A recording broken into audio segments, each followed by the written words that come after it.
Hi guys, कैसे हो? रोम गुरुजी में आपका स्वागत है। तो आज हम बात करने वाले हैं फोटोग्राफी की। तो मैंने आपसे पूछा था क्या आपको प्रो फोटोग्राफी का वीडियोस का सीरीज चाहिए। तो आपने बोला था हाँ हमें चाहिए। उसके बाद मैंने एक इंट्रोडक्टरी वीडियो भी बनाया था, उसकी आई बटन में आपको लिंक मिल जाएगी। तो आज उस सीरीज का पहला वीडियो है जिसमें मैं आपको फोटोग्राफी की टर्म्स बताऊंगा जो आपको पता होनी चाहिए बिफोर आप एक्चुअली प्रो मोड यूज कर पाए। ठीक है, तो शुरू करते हैं। बट शुरू करने से पहले if you want to watch this in English, click on the time stamp given down below and you can watch this in English. तो शुरू करते हैं। सबसे पहली चीज जो मैं आपको बताऊंगा वो है रॉ इमेज। ठीक है, अब पहले मैं आपको बताऊंगा इसको इनेबल कैसे करते हैं। आपके पास वीवो हो, आईकू हो, ओप्पो हो, वन प्लस हो, इन सारे फोन्स में आजकल रॉ इमेज शूट करने के ऑप्शन मिलते हैं, पर इसको इनेबल कैसे करते हैं तो मैं आईकू के हिसाब से बताऊंगा, बट सिमिलर ऑप्शंस आपके बाकी फोन्स में भी मिल जाएंगे। तो पहले हम जाएंगे कैमरा में, कैमरा की सेट प्रो मोड में जाएंगे, फिर सेटिंग्स में जाके प्रो फीचर्स इस ऑप्शन पे क्लिक करेंगे। प्रो फीचर्स पे क्लिक करने के बाद आपको एक रॉ इमेज का ऑप्शन मिलेगा, उसको इनेबल कर दीजिए। अब मैं आपको बताता हूँ रॉ इमेज होती क्या है। तो रॉ इमेज बेसिकली आपको सिंपल टर्म्स में बताऊं तो जैसे आपकी सब्जियां आती है वो रॉ आती हैं, उस पर कुछ मिर्च मसाला नहीं होता, पर जब आप उनको कुक करते हैं तो आप उसमें मिर्च मसाला डालते हैं। उसी रॉ सब्जियों की तरह एक रॉ इमेज होती है, उस पर कुछ मिर्च मसाला नहीं होता।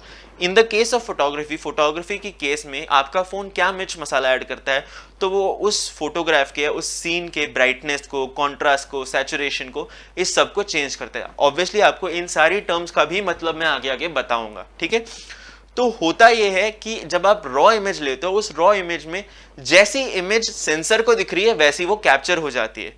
पर इससे आपका क्या फायदा है, क्योंकि गैलरी में तो रॉ इमेज बहुत गंदी दिखती है, बहुत काली, बिना किसी कलर के दिखती है। इससे फायदा ये होता है कि आपको फुल फ्रीडम मिल जाती है हाई क्वालिटी में उस इमेज को एडिट करने की। मैं आपको इसका एक्सप्लेनेशन देता हूं। क्या होता है, जो अगर आप नॉर्मल एक फोटो लोगे जो जेपेग फॉर्मेट में होती है, ठीक है, जेपेग फॉर्मेट वाली जो इमेजेस होती हैं वो इमेजेस पे पोस्ट प्रोसेसिंग हुई होती है। पोस्ट प्रोसेसिंग का डेफिनेशन आपकी स्क्रीन पे आ रहा है। पोस्ट प्रोसेसिंग अगर मैं आपको सिंपली समझाऊं तो आपका फोन एक फोटो कैप्चर करने के बाद आपको दिखाने से पहले उस पर चीजें ऐड करता है, उसमें कॉन्ट्रास्ट बढ़ा देता है, ब्राइटनेस बढ़ा देता है, आपके फोन का एआई ये सब करता है। पर क्या ये जरूरी है? फॉर अ प्रो फोटोग्राफर जिनको एक हाई क्वालिटी इमेज खींचनी है उनके लिए ये अच्छी बात नहीं है। क्यों? क्योंकि अगर आप एक जेपेग इमेज को एडिट करने जाओगे तो वो बहुत ही गंदी हो जाएगी, ग्रेनी हो जाएगी। ठीक है, पर अगर आप एक रॉ इमेज लोगे उसको एडिट करते वक्त वो बिल्कुल ग्रेनी नहीं होती। वो अगर आप जो एडिटिंग है, कलर चेंजेस है, सैचुरेशन है, म्यूटिंग है, ये सब करोगे तो बिल्कुल भी एडिटिंग करने के बाद वो इमेज ग्रीनी नहीं दिखेगी। और इसका रीजन ये होता है जो जेपेग इमेज होती है, ठीक है, जो आपके नॉर्मल फोटो का एक्सटेंशन होता है, वो इमेज कंप्रेस की गई होती है। मतलब क्या, उस इमेज की साइज कम की गई होती है, इस वजह से इंफॉर्मेशन भी कम हो जाती है। पर रॉ इमेज की साइज ज्यादा होती है और उसकी इंफॉर्मेशन भी जितनी ही ज्यादा होती है। तो सेंसर सारे इंफॉर्मेशन कलेक्ट कर लेता है जो उसको सीन में दिख रहा होता है, जिससे एडिटिंग बहुत इजी हो जाती है और बहुत हाई क्वालिटी भी हो जाती है। तो ये था रॉ इमेज, इसको हमेशा इनेबल करके प्रो मोड में फोटोज लेना। ठीक है, अब सेकंड चीज पे चलते हैं। अब सेकंड चीज क्या है तो आता है हमारा शटर स्पीड। शटर स्पीड जिसको नहीं पता, शटर स्पीड क्या होता है, जो शटर होता है वो आपके जो कैमरा का सेंसर है उसे कवर कर रहा होता है। ठीक है, तो वो सेंसर पूरा टाइम एक्सपोज नहीं रहता लाइट को। क्यों? क्योंकि सेंसर की एक लाइफ होती है, सेंसर की क्वालिटी भी डिग्रेड हो सकती है। जब आप वीडियो ले रहे हो तो वो सेंसर कॉन्स्टेंटली एक्सपोज रहता है। तो फोटो खींचते वक्त शटर स्पीड का क्या मतलब होता है? शटर स्पीड का मतलब ये होता है कि आप अगर फोटो खींच रहे हो तो जो शटर है वो कितने जल्दी खुलेगा और बंद होगा। ठीक है, तो ये जो खुलना और बंद होता है इसमें सेंसर पे लाइट गिरता है। ठीक है, उस ड्यूरेशन में। तो मैं बोलूँ अगर मेरा शटर 1 मिली सेकेंड के लिए खुला है तो बहुत कम लाइट आ रही है, पर अगर मैं बोलूँ मेरा शटर 60 सेकेंड के लिए खुला हुआ है कैमरा का तो बहुत ज्यादा लाइट आ रही है। तो इससे क्या होगा, आपकी फोटो या तो डार्क होगी या तो ब्राइट होगी। तो जिन्होंने भी एस्ट्रो फोटोग्राफी ये कंसेप्ट सुना होगा, आजकल गूगल के फोन को आप ऊपर पॉइंट करके रखोगे तो आपको तारों की फोटो आती है। पर उनको करने के लिए आपको ट्राइपॉड लगता है कि वो काफी सेकंड्स तक ऐसे ही सेंसर एक्सपोज करते हैं लाइट को, ताकि वो जो काला आसमान है उसकी जितनी भी उसमें लाइट है वो सारी सेंसर पे गिर पाए। पर जो आप डे लाइट होती है, डे लाइट अगर आप दिन में कहीं फोटो खींच रहे हो जहाँ पे सनलाइट है, आपका जो फोटो खींचने का टाइम है वो बहुत कम हो जाता है, शटर स्पीड बहुत तेज हो जाता है। क्यों? क्योंकि उतने लाइट की सेंसर पे गिरने की जरूरत नहीं पड़ती, क्योंकि वैसे ही एनवायरनमेंट बहुत ब्राइट होता है। तो शटर स्पीड आपके शटर को कंट्रोल करता है, जिससे आपके सेंसर पे कितना लाइट पड़ेगा वो डिसाइड होता है। सिंपल टर्म्स में कहूं तो अगर मैं आपके अंधेरी गलियारे में, ठीक है, 1 मिनट के लिए लाइट लगाऊं पर आपको बहुत दूर जाना है, तो उसका पॉइंट नहीं रहेगा, क्योंकि जैसे ही वो लाइट लग के ऑफ हो जाएगा तब तक आप अपने डेस्टिनेशन तक नहीं पहुंच पाओगे। पर अगर एक जगह है जहाँ पे अंधेरा उतना नहीं है और मैं थोड़ी देर के लिए लाइट ऑन कर दूं, तब भी आप कंफर्टेबल हो गए, क्योंकि आप अपने डेस्टिनेशन तक पहुंच सकते हो।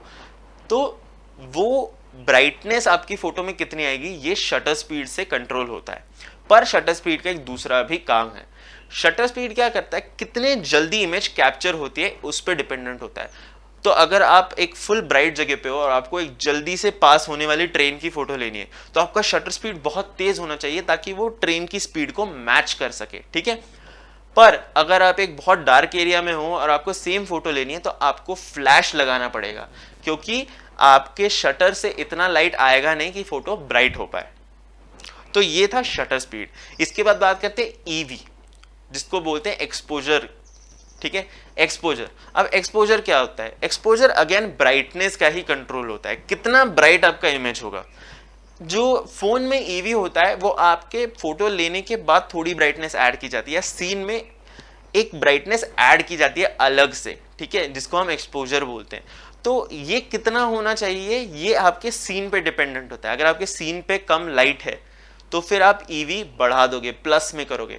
बट आप बहुत ही एक ब्राइट और सनी जगह पे अगर फोटो ले रहे हो तो आप अपना ईवी कम कर दोगे। इसके बाद अगर हम बात करेंगे तो आपका आता है फोकस। अब फोकस क्या होता है? बहुत सिंपल चीज है। फोकस होता है कि जैसे आप अगर आपके सामने में एक ऑब्जेक्ट रख दूं तो आपकी आंखें उस ऑब्जेक्ट को देखते हो पीछे वाला सब ब्लर कर देती है। सिमिलरली आपका कैमरा भी सेम काम करता है।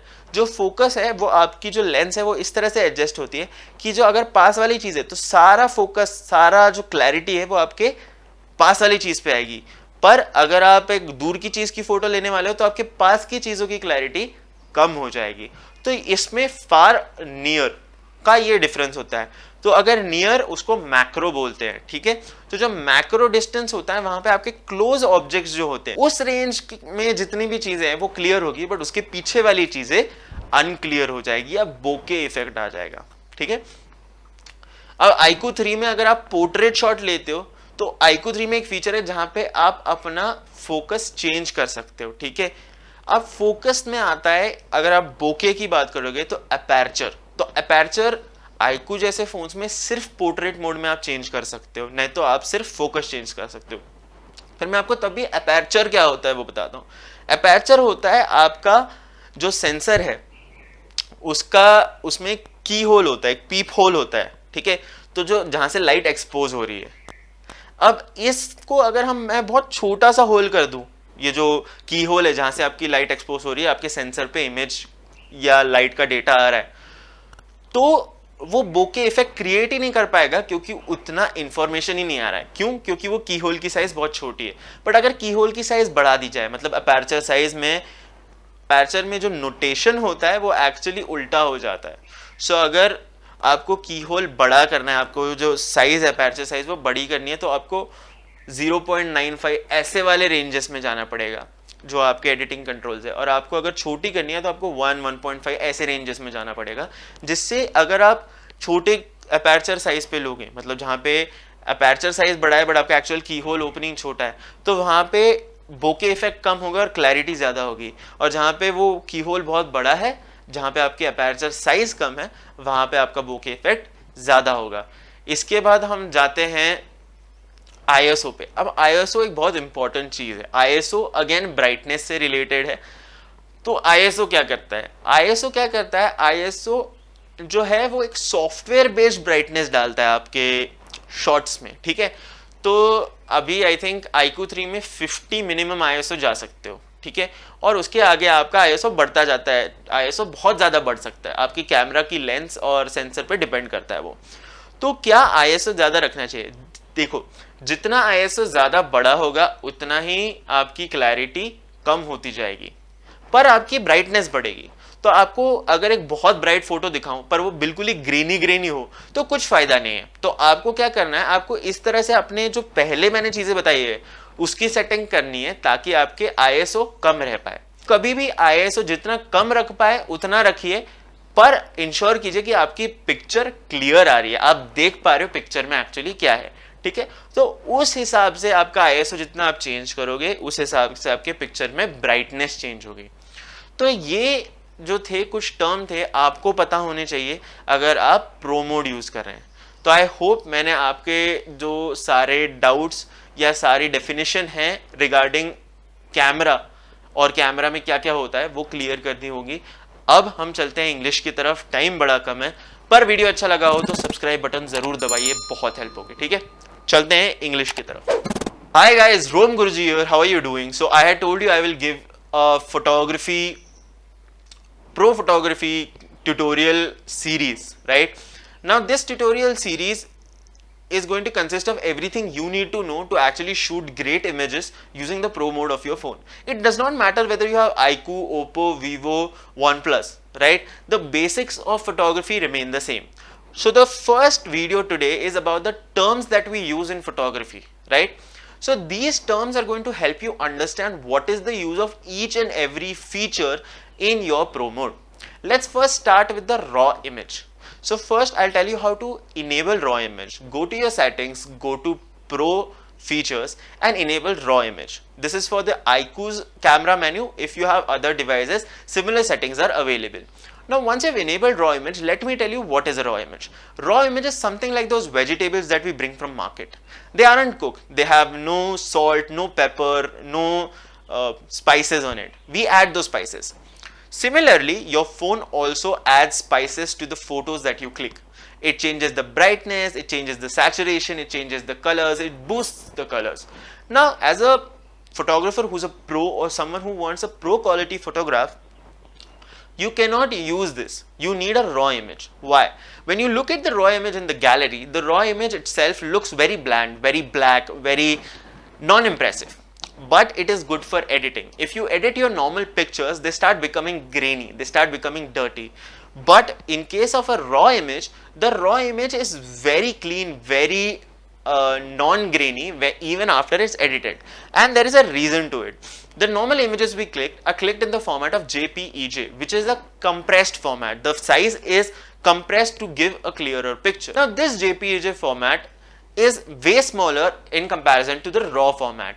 In the case of raw, the image size is much bigger because it has a lot of information. Your sensor basically records all the information it can from the scene, which allows you to have a better editing experience, right? So always shoot in raw if you want high quality photos.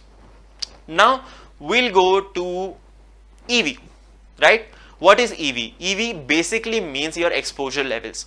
Now in iQOO 3, you have a EV settings which changes how bright or how dark the picture is. Now what does EV do? EV is somewhat of a brightness level for your camera, right? So it will increase or decrease the brightness level. This does not mean your camera sensor is changing anything in itself. This is again a software trick. It uses software to change the levels of exposure. Now would you want where would you want high exposure and where would you want low exposure? In the cases of sunny scenes where it's really too bright, you will lower the exposure level so that your picture doesn't look over bright, right? But in the case of dark scenes, you're going to increase the EV level so that your pictures look a little more brighter. Now we're going to talk about shutter speed. What is shutter speed? Shutter speed is basically for how long do you allow the sensor to have light on it. So your sensor obviously has a shutter which closes, which stops giving light to your camera sensor, which stops giving light to your sensor. Now how does this operate? So the more the light, the brighter the image. Basics. So if your shutter speed is too fast, your picture will be clicked within a few seconds, but there would not be all that much light. So the more the shutter speed, when I say more, I mean the shutter should be slower. When the slower the shutter, the more bright the image becomes. If the shutter is fast, the image becomes darker. So if you want to control the brightness without using a software, shutter speed is your best bet.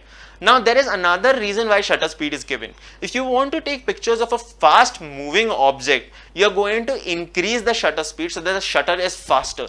If there is a fast shutter, you might get a clear shot of a moving object because your shutter speed matches the speed of the object. But if you want to take a picture at night where the sensor does not have enough light anyways coming, you're going to slow down the shutter.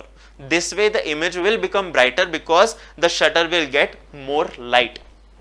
Okay, the sensor will get more light, my apologies. That way you're going to have a brighter image. Now we are going to talk about focus. So focus can be far, focus can be macro, and focus can be middle in any of your choosing. What does focus exactly do? If you select far, the far objects which are far from you will be clear, but the objects closer to you will not be clear. In case of macro, the closest object to you will be very clear, but the far objects will be extremely blurred. So it is basically how clear or blur, what is the distance at which the picture becomes clear to you, right? So there is a distance to every inch of that change in focus. So that means how far, so it means how far the object is becoming clearer and clearer. Now we are going to move on to our ISO. Okay, so what is ISO? ISO is basically again software based brightness. So you have a ISO setting wherein your minimum in iQOO 3 is 50. So what is the use of ISO? ISO makes your image brighter. But what is the disadvantage is that the higher you go on the ISO, the more grainy your image becomes. And if you want a professional quality image, it can't be grainy, it can't be rough, right? So always make it a point that your ISO is at the lowest levels if you don't need it to be high. Again, if you keep your ISO low and the picture is extremely dark, it doesn't make sense. But try to keep the ISO levels low so that you get a clean and crisp image that is also ready for post processing. If you want to know what is post processing, the definition is coming on your screen right now. That's all for this video, guys, as we are short of time. But yes, again, I will be coming with another video where I'll explain you with the camera how to shoot these images, right? So these were the definitions that you need to know for learning pro photography in your mobile phones. That's all for this video, guys. Rom Gurji signing off.